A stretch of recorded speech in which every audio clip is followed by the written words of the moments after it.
ያ የምታሰብከው ነገር ደግሞ ሙሉ በሙሉ ጉዳት ከሆነ አብደሃል እንዴ? ጉዳት መሆኑን እያወቅህ የምትሰራ ዲን ላይ ግን ሁልጊዜ በጉር በድንብርና በግምት ከተሄደ ስተት ነው የሚሆነው ማለት ነው። ወላ ተፈረቁ አለ ተእኪድ ሲያደርገው ጭራሽ አትበታተኑ። መበታተን አይበጃችሁም ለሁላችሁም፣ ይሄ ይጠቅማል ይሄ ይጎዳል ብሎ መወሰን ከቻለ እንዴት አድርጎ ጉዳት ሊመጣ ይችላል? በር ዘጋበት ማለት ነው።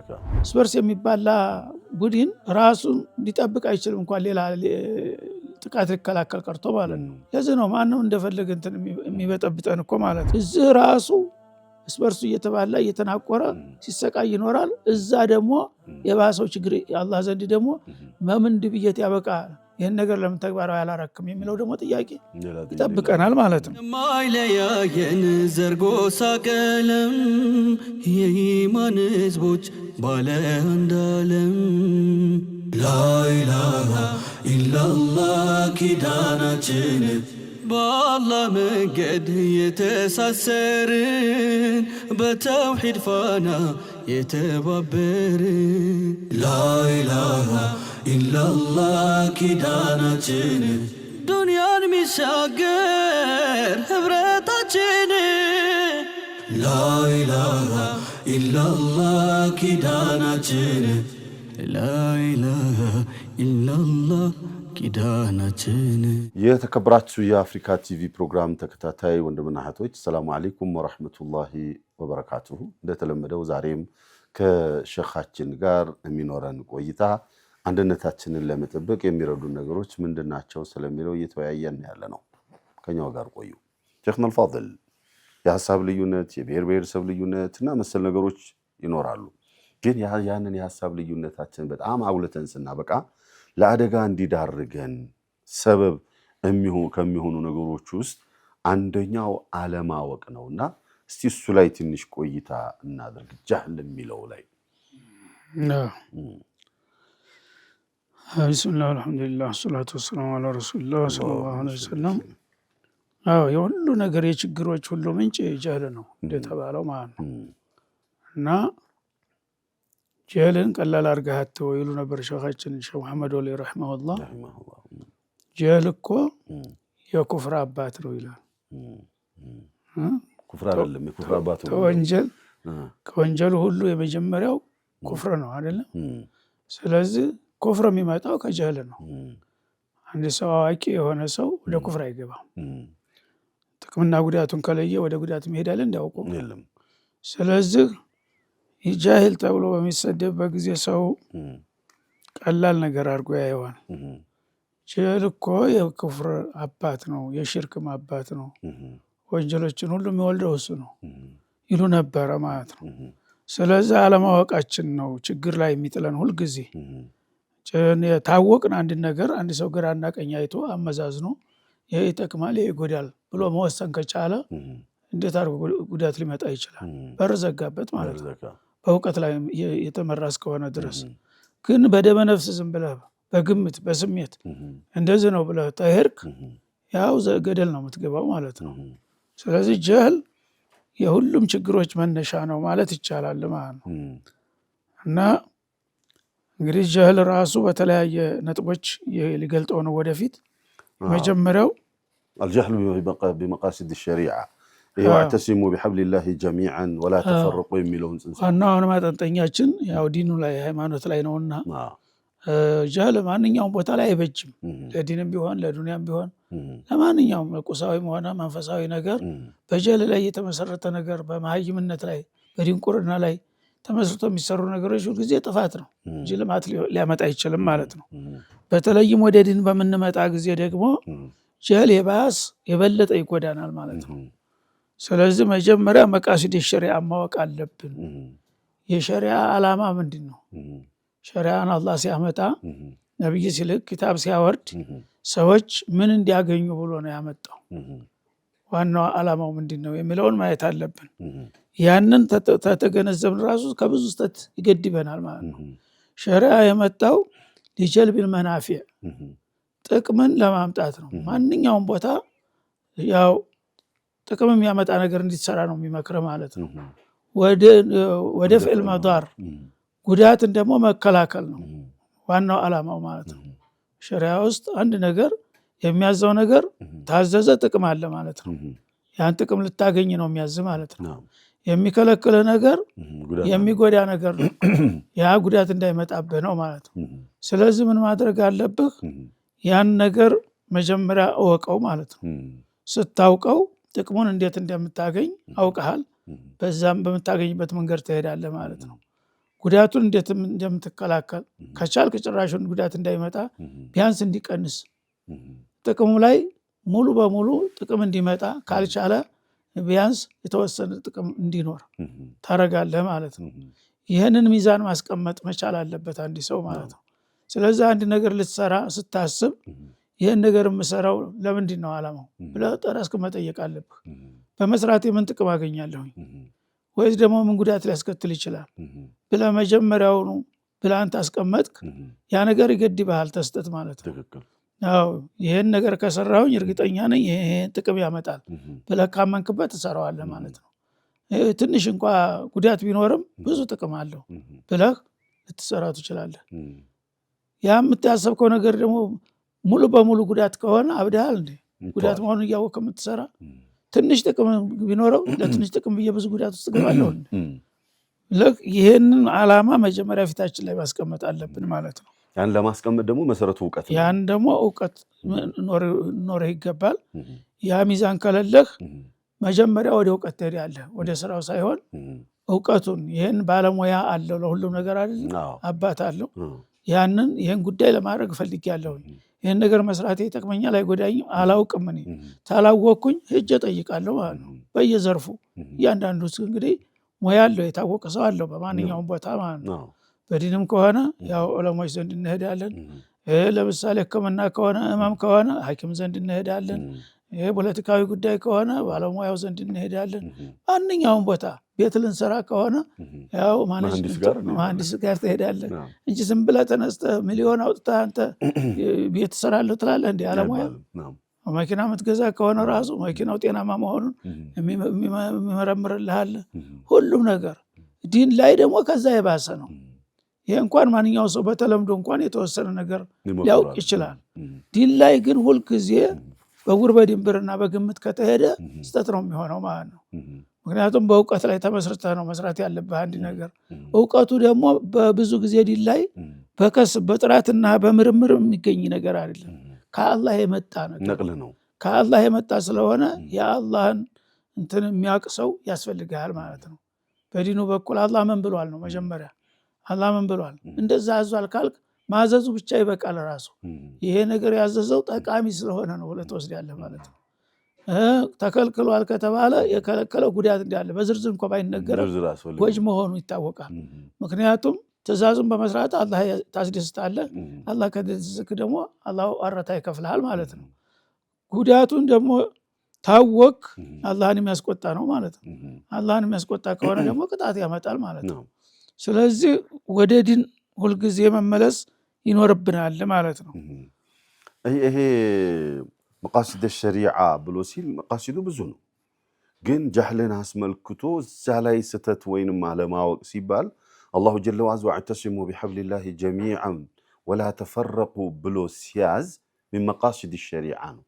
ያንን አለማወቃችን ደግሞ በተፈሩቅ ውስጥ ወይም በመለያየት ውስጥ ጥቅም ያለ መስሎን ራሳችንን ወደ አደጋ ይዞ መሄድ የመሀይብነት ቁንጮ ነው።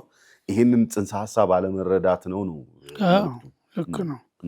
እንግዲህ አላህ በምሳሌ ነው ደግሞ የጠቀሰው እንዲገባን። ወተሲሙ ቢሐብሊላሂ ጀሚዓ፣ በአላህ ገመድ ተሳሰሩ ሁላችሁም በአንድ ገመድ ውስጥ ግቡ ይላል ማለት ነው። ዲኑን እንደ ገመድ ያደረገው። ለምሳሌ እንጨት ትሰበስባለህ፣ የተለያዩ እንጨቶች ሰብስበህ ማሰሪያ ሳይኖር ዝም ብለህ ቅፍ አድርጌ ወስዳቸዋለሁ ብትል ይበተኑብሃል። መልሶ አንዱ ይወድቃል፣ አንዱን አነሳለሁ፣ ሁለቱ ይወድቃል። ሁልጊዜ ስትደክም ነው የምትለው ማለት ነው። ግን ጥሩ ገመድ ይዘሃል። መጀመሪያ የምፈልጋቸውን እንጨት የተሰበሰብክ በኋላ ገመዶችን 2-3 ቦታ ላይ ክንችር አድርገህ ታሰርካቸው፣ ብድግ አድርገህ አንድ እንጨት ይመስላሉ። በቀላሉ አንስታቸው ትሄዳለህ ማለት ነው። ስለዚህ ልክ እንደዛ አደረገው ማለት ነው። በአላህ ገመድ ተጣመሩ ይላል።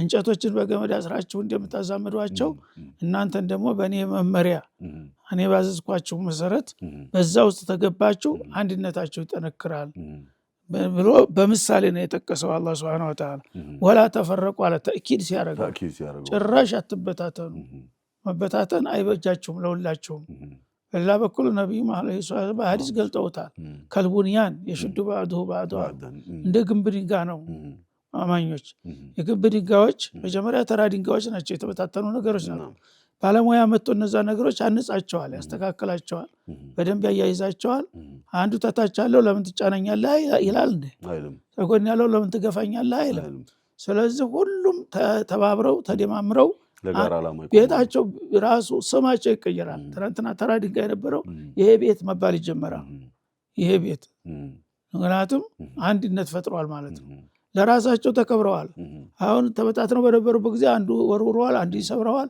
አንዱ የፈልገው ያንከላክለዋል ነበር አሁን ግን ልዩን ክብካቤ ይደረግልናል ልዩን ክብካቤ ይከበራል ራሱ ማለት ነው ለሌላ የሚጠቅማል እሱም ይጠቀማል ተከብሮ ይኖራል ስለዚህ አንድ ሆኖ አትበታለ በኋላ ጀሚዓን አለመጀመሪያ ጀሚዓን ሁላችሁም አንድ ሰው እንኳን ማፈንገጥ የለበትም አንድነት ተዛላ ወላ ተፈረቁ እንዳትበታተኑ በማለት በዚህ መልክ እንግዲህ አላህ አጥብቆና ደጋግሞ የተቀመጠውን ነገር ዛሬ ግን በተጨባጭ ሲታይ አደራችሁ እንዳትስማሙ ተበታተኑ መበታተን ነው የሚበጃችሁ የተባለ አይመስልም እና ይሄን ያህል እንግዲህ ከዲኑ ጋር ራሳችንን ስናነጻጽር ምን ያህል እንደራቅን ያሳየናል ማለት ነው አላህ ምን አለ ወተስቡ ቢሐብሊላሂ ጀሚዓ ወላ ተፈረቁ እኛስ በምን ላይ ያለነው ይሄንን ተግባራዊ አድርገን አንድነታችንን ጠብቀን ተከባብረን ነው ያለነው አይደለም ታላደለን ታዲያ የት ላይ ነው ሙስሊምነታችን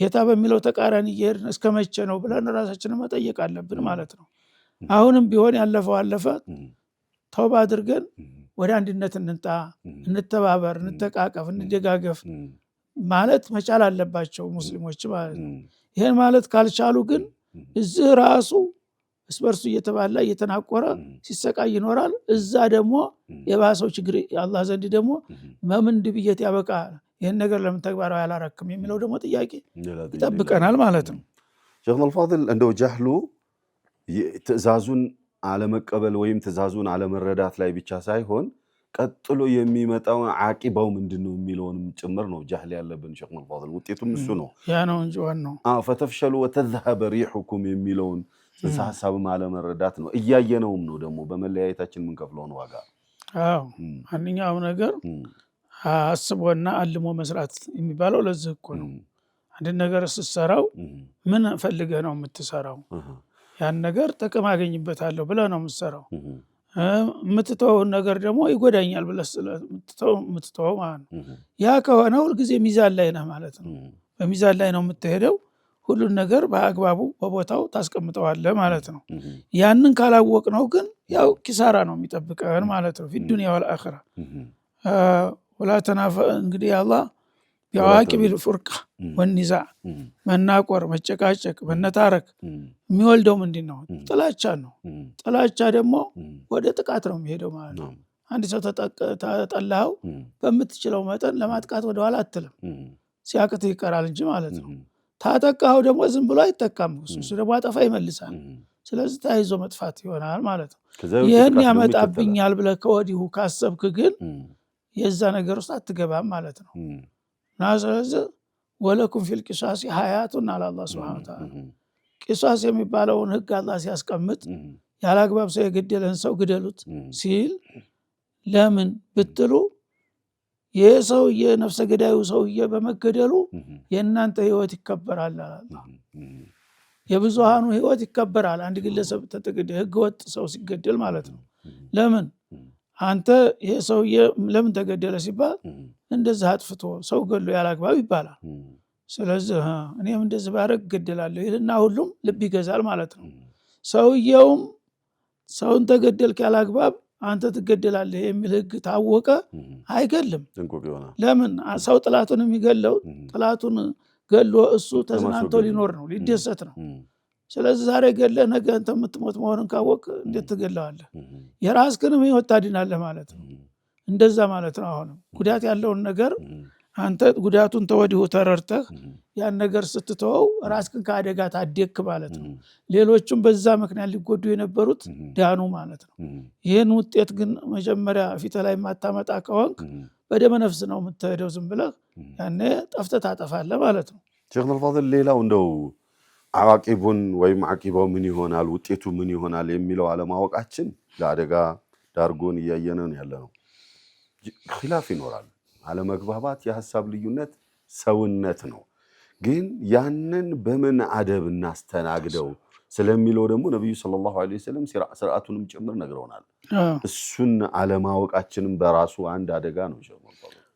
እንግዲህ አኺራው እንዳለ ሆኖ እዚሁ ዱንያ ላይ እለት በእለት ጉዳት እንደሚጋብዝብን እየጨመረ እየነገረን ነው አላህ ሱብሓነሁ ወተዓላ። ወላ ተናዘዑ ካለና ለምንድን ነው አትጓተቱ፣ አትወዛገቡ፣ አትነታረኩ ታለ በኋላ ይሄን የከለከልኳችሁ ለምንድን ነው? ፈተፍሸሉ ትከሽፋላችሁ፣ አላማ ቢስ ትሆናችሁ፣ ዋጋ ቢስ ትሆናላችሁ፣ ርካሾች ትሆናላችሁ። ወተዛበር ይሁኩም እንደገና ደግሞ አቅማችሁ ይቦናል፣ አቅመ ቢሶች ትሆናላችሁ።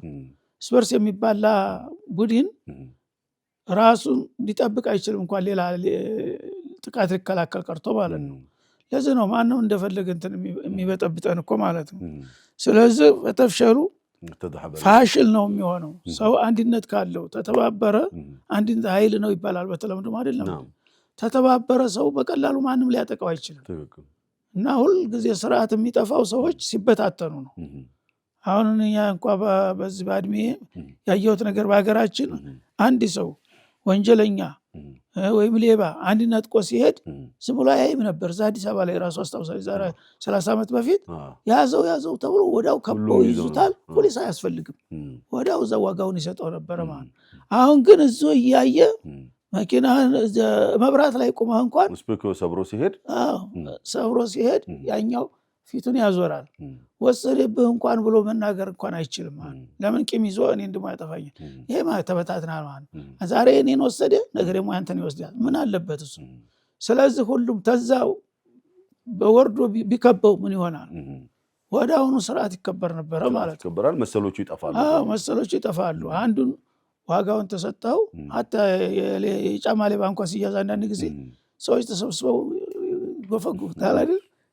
ሰሞኑን ነው ይላል። በቃ አንድ ሰሞን ተወቀጠች ባልና ይርታረፋል ያልሰማው ውስጥ የሚመጣ ድረስ። ስለዚህ መበታተንና አለመተባበር ችግር መጋበዝ ነው በራስህ ላይ ማለት ነው። ለጊዜው አንተ አወክ ብለህ ነው ይሄ ሰው የሌባ ይሄን መንታፊ ያቀመኝና ይጎዳኛል።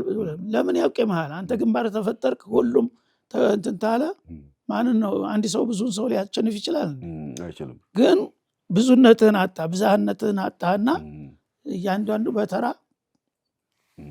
ቁርስ አረገ ማለት ነው። ዳቦ እንኳን አንዱን ዳቦ ዝም ብለህ ልብላው ብትል ትውጠዋለህ። የግድ መቆራረጥ አለበት። ሲበታተን ሁሉም ተበልቶ ያልቃል ማለት ነው። ግን አንድነት ካለ ተቃውሞ እንኳን ባታረግ ራሱ ተፈራለህ። ምን ብለው ይከበራሉ? አዎ ተነካኋቸው እነዚህ ሰዎች አይተውኝም ማለትን ያቃል ማለት ነው። ወደ ዓለም እንሂድ ሼክ አልፋድል። ኢስላም ዓለምን ነው የሚዳኘውና ነብዩ ሰለላሁ ዐለይሂ ወሰለም ተተዳዓ ዐለይኩም الامم كما تتداعى الاكله على قصعتها ብለው ሲሉ አው من قله يومئذ يا رسول الله ብለው ሲሏቸው ግን እሳቸው የመለሱት ምላሽ ዛሬን ዋቂዑን የምናየው ነው ሼክ አልፋድል። ይሄ ነው እንግዲህ የዛ ጊዜ ሚሊዮን ቤት እንኳን አልተገባ። ምን አለው? ምን ሚሊዮን 200 ሺህ እንኳን አልሞላም እኮ ነብዩ በህይወት እያሉ ሰሃቦቹ የተጋነነው ቁጥር 120 ሺህ ነው። 120 ሺህ ያው 100 ራሱ ያጠራጥራል እየተባለ ነው። እነዛ ግን ዓለም ይፈራቸው ነበር። እነዚህ ሁለት ፍሬ ሰው አንድ ወረዳ የማይሆኑ ማለት ነው። አንድ ወረዳ አይሆንም። ዛሬ አንድ ወረዳ ላይ ስንት ሺህ ነው የሚኖረው? እና እነዛ ንስርቱ ቢሩዕቢ መሲረተ ሸህሪን ነበር። በአካል ሄደው ሳይሆን ቤታቸው ተቀምጠው መጣብን እያለ እንቅልፉን አጥቶ ሰው ይባትት ነበረ። ለምን? አንበሶች ስለሆኑ ማለት ነው። አንድነት ስላላቸው፣ አላማ ስላላቸው፣ ለዓላማቸው የሚቆም መሆኑን ስለሚያውቅ ሁሉም ፈርቶ አክብሮ ይኖር ነበረ ማለት ነው። አኺረት ዘማን ላይ ግን ህዝቦች በዓለም ዙሪያ ያሉት እናንተን ልክ በሳህን ቁርስ ሰዎች ከበው እንደሚበሉ አሳፋ ላይ ምግብ ሲመጣ ዙሪያውን ከበባ እንዴት ትቀራመተዋለህ አይደል? እንደዛ መተው ሲቀራመቷቸው ምን ትሆናላችሁ ብለው ጠየቁ። እንዴት እንደዚህ ይሆናል እንዳሉ አሁን ይሆናል። እና እኛ የት ሄደናል ወይ? እኛ የት ሄደን? እኛ ባለንበት ምድር እንደዚህ ይሆናል? አያ አንበሶች ምን እንደሚያስቡ እኛ ባለንበት ዓለም እኮ የዛም ጊዜ ቢሆን ከነሱ ቁጥር አኳያ ብዙ ነው፣ በጣም ኃይል ነው፣ ስልጣኔም አለ። አውሮፓ በዛ ጊዜ ሰልጥኖ ነው በዛ ጊዜ። እና እኛ እያለን እኛ ባለንበት ምድር እንዴት እንዲህ ይታሰባል ነው ያሉት ማለት ነው።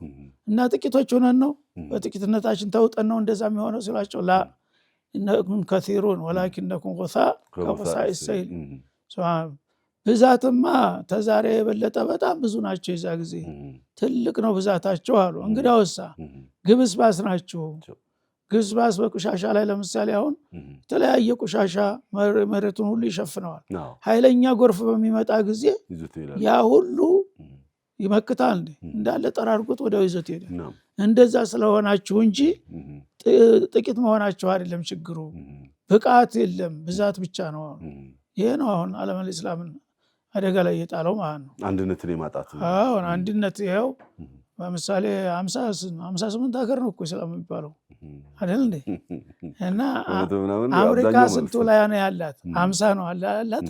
በዓለም አንደኛ ሀያል የምትባለው 50 ነው። የኛ ግን 58 ሀገር ነው። ይሄ አንድ ቢሆን ማን ነበረ ሊደፍረው የሚችለው? እና ብዛት ብቻውን በሽታ ነው ራሱ። ምክንያቱም ብዛት ካለ ያ ሁሉም ሊበላ ይፈልጋል። ምግብ በበዛ ቁጥር በላተኛ ያሰፈስፍብሃል ማለት ነው። ግን አንተ የምትፈራው በብቃት እንጂ በብዛት አይደለም። እና ጎርፍ ራሱ ቆሻሻን ግብስባስን በአንድ የጠራርጎ እንደሚሄድ እንደዛ ይጠርጓቸዋል አሉ። እንዳሉት ሆነ ማለት ነው። ብዙ ሊዳሰስ የሚገባ ርዕስ ነው። ኢንሻአላህ በየፕሮግራሞቻችን ትንሽ ነካ ነካ እናደርገዋለን። የተከበራችሁ የፕሮግራማችን ተከታታዮች አንድነታችንን በጠበቅን ቁጥር ኃይላችን ይጠበቃል። ኃይል ካለን ደግሞ ለተመሳሳይ ግብ ለተመሳሳይ ዓላማ እንቆማለን። እንደ ሀገርም ትርፋማ እንሆናለን። እንደ ዲንም ተከብረን አክብረንም እንኖራለን። አንድነታችንን ባጣን ቁጥር ግን ራሳችንም ለአደጋ እንዳረጋለን፣ ለውጭንም አደጋ መከላከል አንችልምና ግድ የለም አንድ እንሁን ነው የሼክ መልእክት። የተከበራችሁ የፕሮግራማችን ተከታታዮች የዛሬው ፕሮግራም እዚህ ላይ ያበቃል። በሚቀጥለው ፕሮግራም እስክንገናኝ ሰላም አለይኩም ወራህመቱላሂ ወበረካቱ። የማይለያየን ዘርጎሳ ቀለም የኢማን ህዝቦች ባለ አንድ ዓለም ላኢላሃ ኢላላህ ኪዳናችን በአላህ መንገድ የተሳሰርን በተውሂድ ፋና የተባበርን ላኢላሃ ኢላላህ ኪዳናችን ዱንያን ሚሻገር ህብረታችን ላኢላሃ ኢላላህ ኪዳናችን ላኢላሃ ኢላላህ ኪዳናችን